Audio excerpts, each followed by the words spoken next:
इससे पहले वाले वीडियो में आपको हम समझाएं लोकसभा के अध्यक्ष और उपाध्यक्ष के बारे में। अब हम लोग समझते हैं संसदीय समितियों के बारे में। ये एक पॉलिटी का बहुत इंपॉर्टेंट चैप्टर है, संसदीय समिति।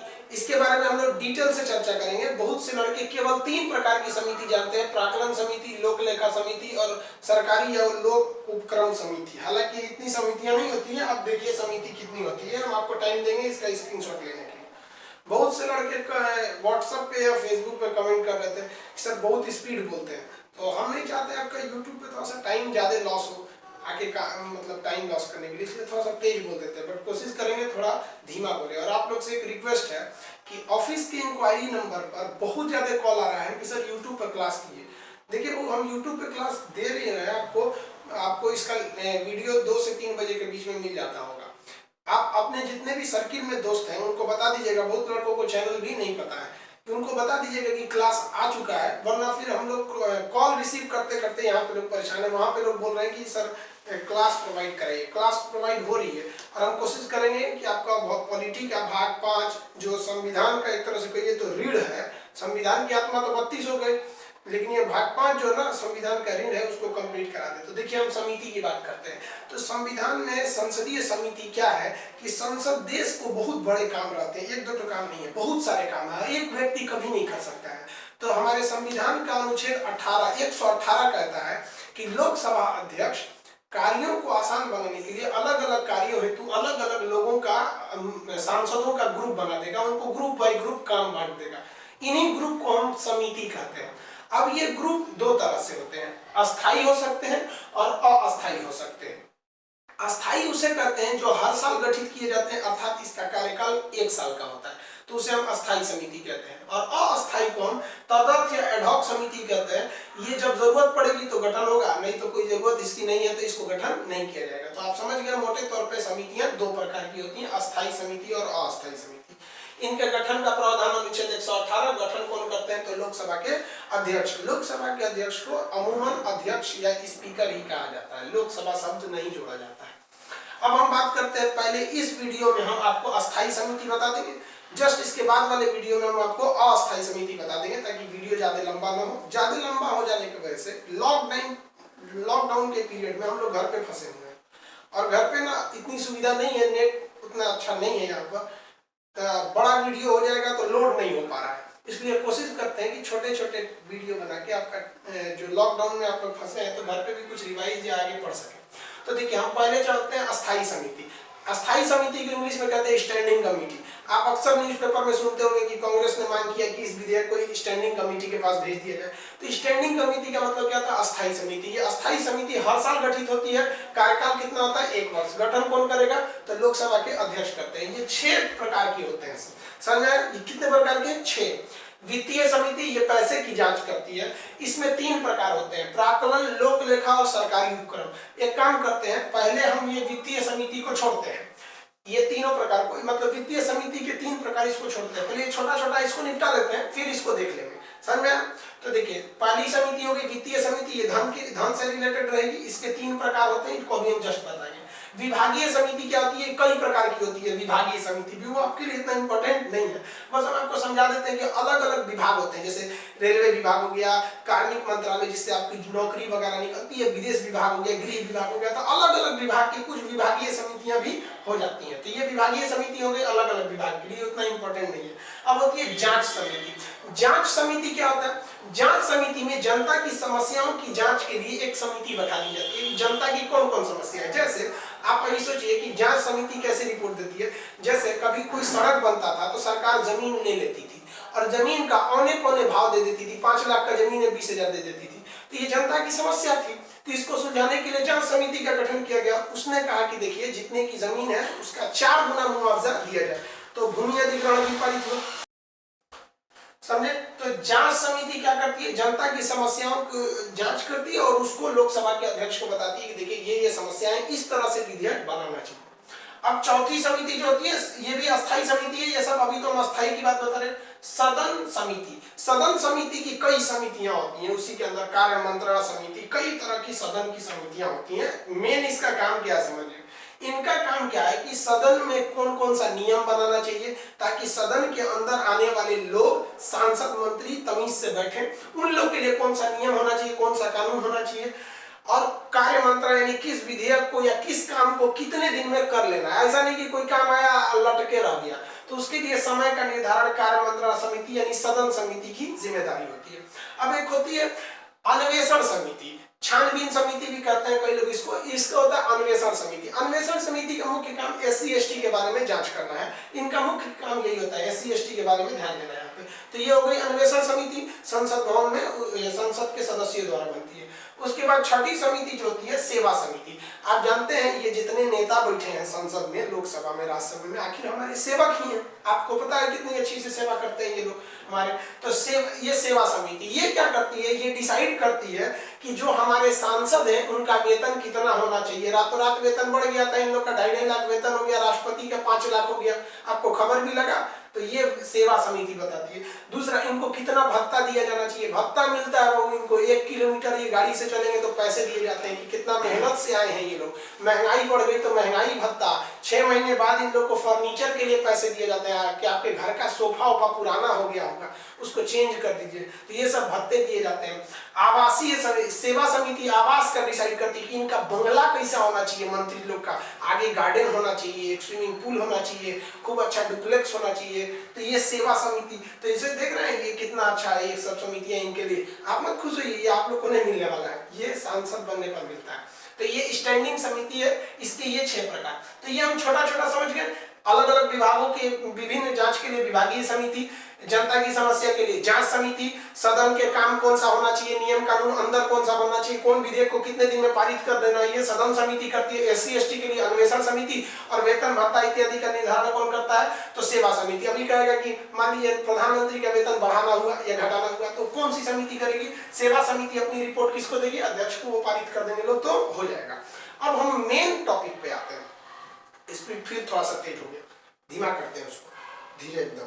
अब एक लड़का हमको कमेंट किया कि सर आपका स्पीड बहुत तेज है पढ़ाने का, थोड़ा धीमा स्पीड में बोलिए। तो हम कहीं बाबू थोड़ा सा आप स्पीड स्लो करके देख लीजिएगा वीडियो को, क्योंकि ऐसे इधर 3 बिंदु बना होता है यूट्यूब पे, इधर उस पर क्लिक करेंगे तो स्पीड देता है।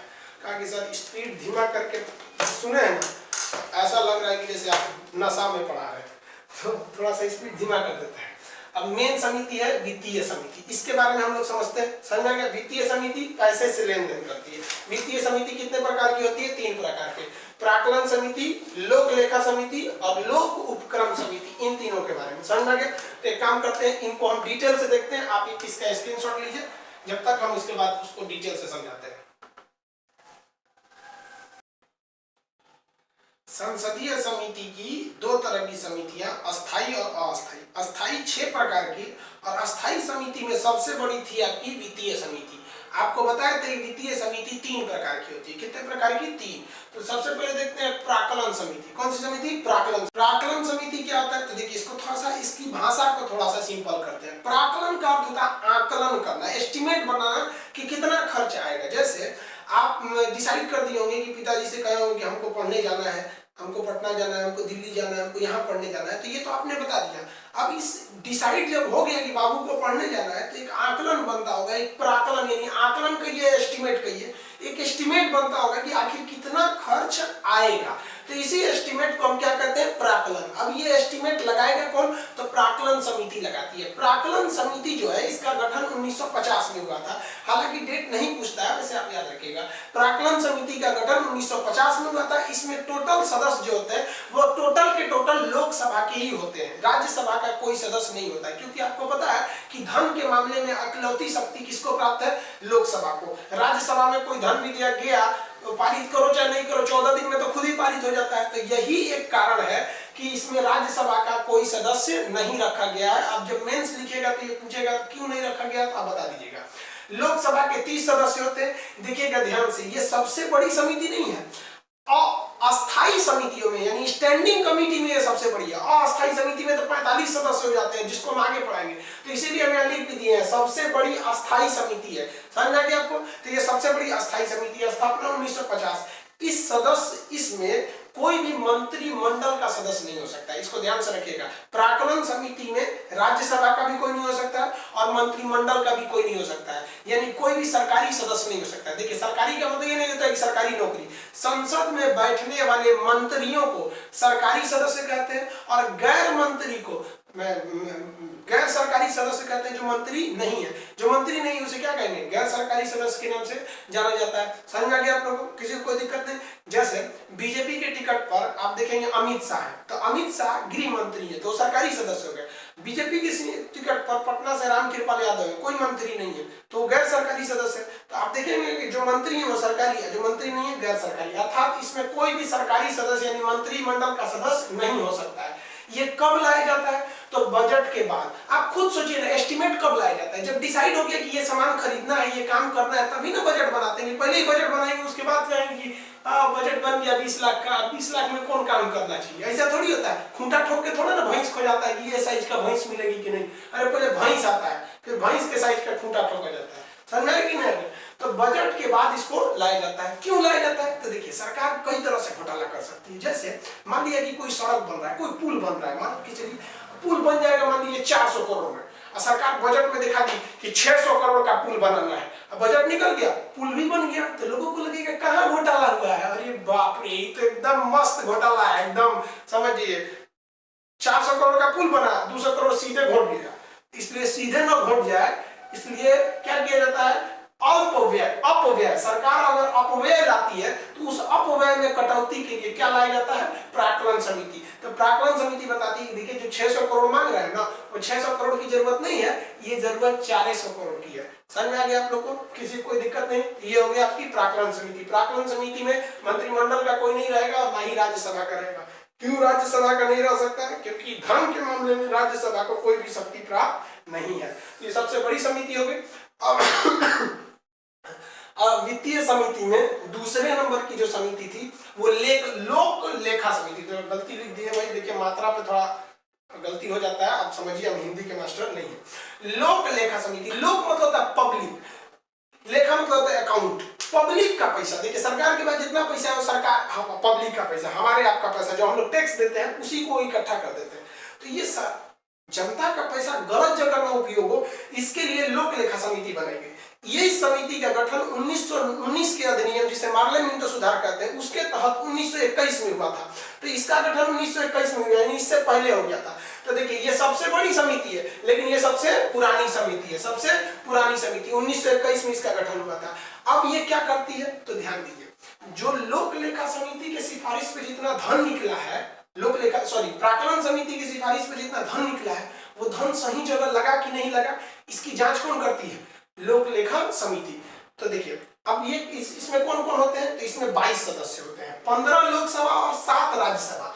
15 कहां से हो जाएंगे लोकसभा से, 7 कहां से हो जाएंगे राज्यसभा से। अब इसमें राज्यसभा को क्यों शामिल किया गया, तो देखिए धन निकालने में राज्यसभा को शक्ति नहीं दी गई, लेकिन धन सही जगह लगा कि नहीं लगा इसकी जांच के लिए तो राज्यसभा को शक्ति देना है कि नहीं, इसीलिए इसमें राज्यसभा को भी रखा जाता है और लोकसभा को भी रखा जाता है। ये सबसे पुरानी समिति है, ये धन की जांच करती है सही जगह लगा कि नहीं।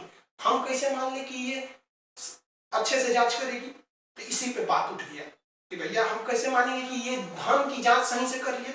तो 1967 में एक परंपरा बना दी गई कि लोक लेखा समिति जो धन की जांच करती है इसका जो अध्यक्ष रहेगा वो विपक्ष के दल का कोई नेता रहेगा।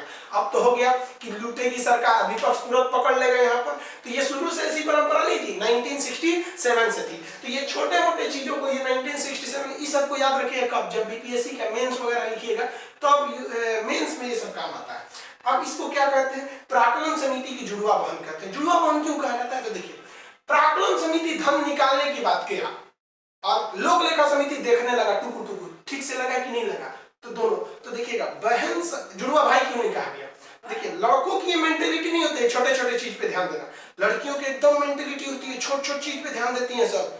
कोई एगो बहन जाएगी इधर से बाल झाड़ के आएगी इधर से, तो कहेगी तू गई थी इधर से झाड़ के, आई इधर से झाड़ के, कुछ गड़बड़ क्यों ले रही तू, तुरंत जान जाती है सब। इसलिए ये सब छोटा छोटा चीज को जांच करने के टेंडेंसी महिलाओं में ज्यादा होता है, इसलिए इसे प्राक्कलन समिति की जुड़वा बहन कहते हैं, जुड़वा भाई नहीं कहते हैं। समझा कि आपको, लड़का सबको फुर्सत है, बड़ा भाई गया टकला हो गया है तो 2 दिन बाद ध्यान दे भैया टकला हो गई रे तू, लड़का सबको इस सबसे फुर्सत नहीं रहता है। चलिए आगे समझिए। अब ये क्या कहती है, तो सरकार कहाँ कहाँ पैसा खर्च की इसकी टोटल हिसाब रहता है सीएजी के पास। तो लोक लेखा समिति देखिए कितना होशियार है, लोक लेखा समिति कितना होशियारी करेगी। इसका काम है धन की जांच करना, तो जगह जगह जाके धन की जांच नहीं करेगी, जगह जगह जाके धन की जांच करना है सीएजी का काम। ये तुरंत जाके सीएजी का रिपोर्ट पढ़ लेगी कि ये सही से जांच किया है कि नहीं। सीएजी के रिपोर्ट को कौन जांच करता है, लोक लेखा समिति। तो याद रखिएगा सीएजी के रिपोर्ट की जांच लोक लेखा समिति करती है, किसी को कोई दिक्कत नहीं। यही सबसे ज्यादा फंसिएगा, देखिएगा फंसिएगा कहां पे, तो ध्यान से समझिएगा। कहेगा कि लोक लेखा समिति अपनी रिपोर्ट किसको देता है, तो याद रखिएगा लोक लेखा समिति यानी यह समिति अपनी रिपोर्ट लोकसभा के अध्यक्ष को देता है। और यही फंसा देगा आपको, कहेगा कि सीएजी जो है, सीएजी कैग ये रिपोर्ट किसको देता है, तो सीएजी अपनी रिपोर्ट राष्ट्रपति को दे देता है। तो फंसिएगा नहीं, सीएजी ने अपनी रिपोर्ट किसको दिया, राष्ट्रपति को। राष्ट्रपति से लेकर वो रिपोर्ट की जांच कौन कर देता है, लोक लेखा समिति। तो कहेगा लोक लेखा समिति अपनी रिपोर्ट तो अध्यक्ष को, सीएजी अपनी रिपोर्ट राष्ट्रपति को। राष्ट्रपति पढ़ेगा सीएजी की रिपोर्ट को कि कौन चीज लिखी हो, वो फुर्सत है उसको नहीं, तो थमा देता है किसको, लोक लेखा समिति को। लोक लेखा समिति सीएजी की रिपोर्ट को जांच करती है। ये समझ में आ गया आप लोगों को। अब तीसरी जो समिति होती है लोक, आप भी समझते हैं लोक मतलब हम पब्लिक का, लोक यानी सरकारी उपक्रम। उपक्रम मतलब होता है फैक्ट्रीज, कंपनी, बड़ी बड़ी इंडस्ट्री। तो बहुत सी सरकारी कंपनी जैसे सेल है, steel authority of India limited, Bharat petroleum, railway, इतना बड़का बड़का जो डिपार्टमेंट है, एयर इंडिया जहाज है, अरबों खरबों का टर्नओवर है। सोचिए ओएनजीसी पेट्रोल निकालती है, हम लोग जो पेट्रोल जलाते हैं यहाँ पे गाड़ियों में वो सब प्यूरिफाई होके आता है। तो इतनी बड़की बड़की कंपनी है, अरबों खरबों का टर्नओवर है, और उसी में तो इनसे घोटाला कर दिया था। तो लोक या सरकारी उपक्रम समिति का गठन किया गया। इस समिति का गठन 1964 में हुआ, यानी सबसे बाद में यही गठित हुई थी। इसमें भी सदस्य सेम लोक लेखा समिति की तरह होते हैं। कितने होते हैं, 22, लोकसभा का 15, राज्यसभा का 7। काम क्या है, सरकारी कंपनियों की जांच करना। समझ आ गया। तो ये हो गया आपका सरकार अस्थायी समिति। समिति दो तरह की थी, अस्थायी और अस्थायी। स्टैंडिंग कमेटी की सबसे अस्थायी समिति में सबसे बड़ी, सबसे महत्वपूर्ण था वित्तीय समिति। ये समझ गए। इस वीडियो में इतना ही, इसका एक स्क्रीनशॉट लीजिए। नेक्स्ट पार्ट में हम आपको अस्थायी यानी तदर्थ समिति के बारे में समझा देंगे। आप लोग इसको लड़कों को बता दीजिए बाबू कि आप वो आके मतलब वीडियो देख ले। वो लोग काफी कॉल करते रहते हैं ऑफिस के नंबर पर। समझ आ गया। बाकी कोई प्रॉब्लम हो आपको रिलेटेड तो आप कमेंट में उसको लिख दीजिएगा। आपके कमेंट को हम पढ़ते रहते हैं। कमेंट पढ़ने से ऐसा लगता है कि नहीं हम क्लास में ही उपस्थित है, वरना घर पे पढ़ाने पे अच्छा नहीं लगता है। क्लास में एक जुनून रहता है पढ़ाने में, इधर से हम पढ़ाए समझे, उधर से भी आवाज आएगा यस सर। यहाँ पे सामने कैमरा है, समझे नहीं समझे, सूत गए उठ गए, कोई मतलब ही नहीं है। तो एक तो थोड़ा सा ट्रैक से हटने के बाद अजीब लगता है। तो वीडियो जब आप लोग देखते हैं तो वीडियो हम रोक देते हैं और आपका कमेंट पढ़ते रहते हैं। तो आप कमेंट करिएगा ताकि हमको अच्छा लगता है, ऐसा लगता है कि नहीं हम क्लास में ही पढ़ा रहे हैं। समझ आ गया।